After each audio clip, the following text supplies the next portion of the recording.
They called her a monster, but what if Medusa was actually the victim? Transformed by Athena after being assaulted in the goddess's temple, her curse wasn't evil. It was protection against a world of men who would harm her again. The snakes that replaced her hair became her guardians, and her gaze that turned men to stone was her shield, not her weapon. And Hades, the villain of every Hercules movie. Greek mythology never portrayed him as evil.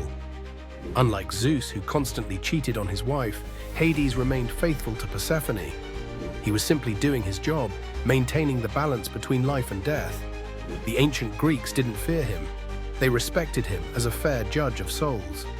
The Midgard Serpent from Norse mythology wasn't trying to destroy the world. It was holding it together.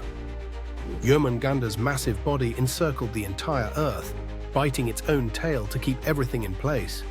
It wasn't a harbinger of doom until humans decided it was. Even the Minotaur, half man and half bull, was imprisoned in a labyrinth and fed human sacrifices through no fault of his own. Born from divine punishment directed at his mother, he lived a life of isolation and hunger. History doesn't just belong to heroes.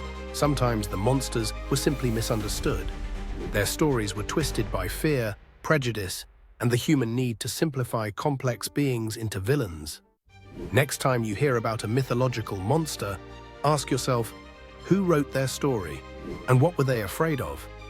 Perhaps the real monsters were those who feared what they couldn't understand.